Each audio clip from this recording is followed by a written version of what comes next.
From the album Identity Crisis, that's the sound of Tango Down. The album is out on the Kivel Records label. Yes, you are right, you did recognise the voice. It is, of course, Mr. David Reece.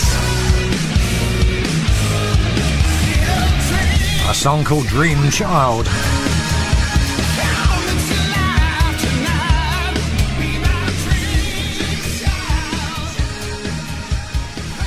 And you know the one thing we're good at here at ARfm, when we get a good album out like that, we try to get the people involved on the station. So I want to say is, welcome Mr. David Reece. Greetings, Mr. Price. Have you recovered from last weekend's festivities? Not entirely, no. Good to talk to you, brother. I think it was 9 hours sleep over 4 days, David, and I'm getting a little old for that nowadays.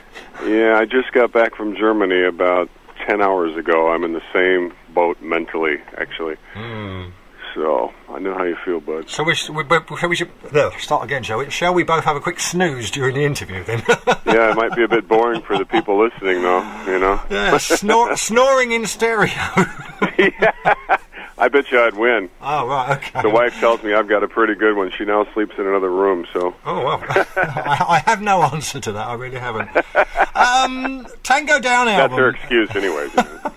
Tango Down album. How did you get involved in the project, David?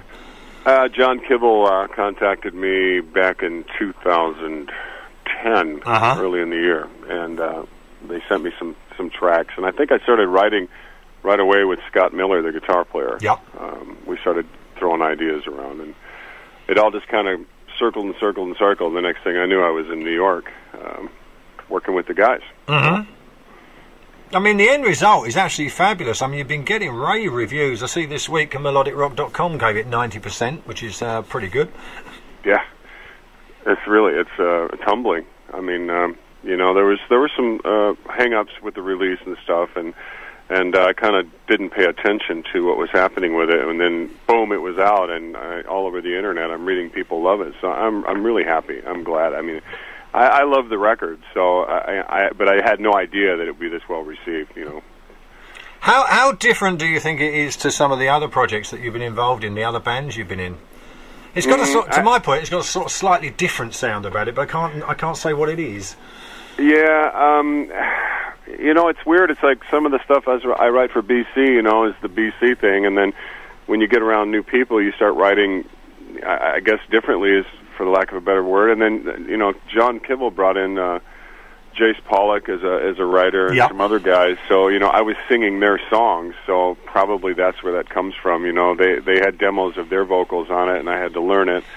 So maybe that's where that came from. I'm not really sure, you know, but it's been kind of compared to the first BC release in some songs. Yeah, so. I can see that, yeah. Yeah, I'm get killed over that. Everybody wants me to repeat that record every time I open my mouth, so hopefully I've done that on this, you know. Yeah, well, the problem is that was then and this is now. I mean, yeah, absolutely, yeah. I mean, and it's fresh, you know. It sounds great.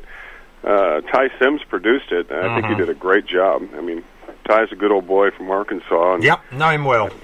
Great job. Yeah. And I mean, another piece of good news today. I noticed it's the top-selling CD at NEH Records in America this month. I mean, that's another good sign. It must be good for the genre. Good for the genre.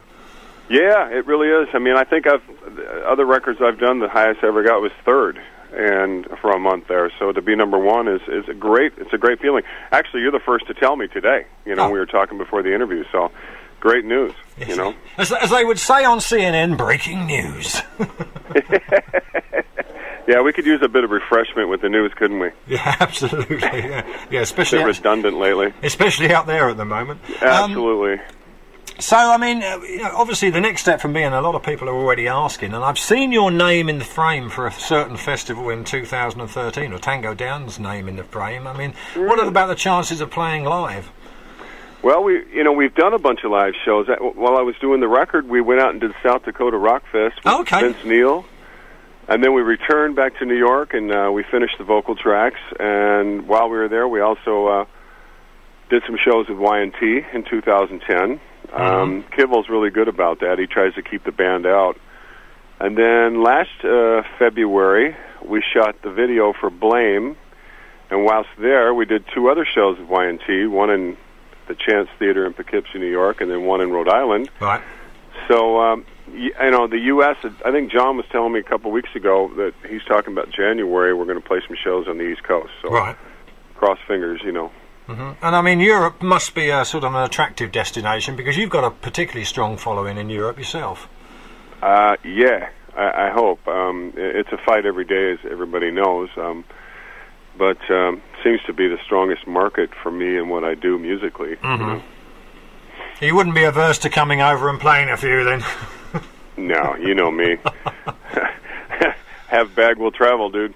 You know, load me up. I'm on my way. Absolutely. David, thank you for taking time out to talk to us here at ARfm. It's always a pleasure having you on.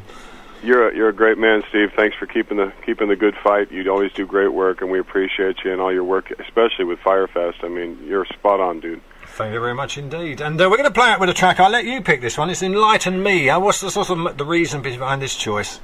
You know, that song's starting to work on me. The more I listen to it, it's a great track. And I think vocally, I got to sing a little differently. And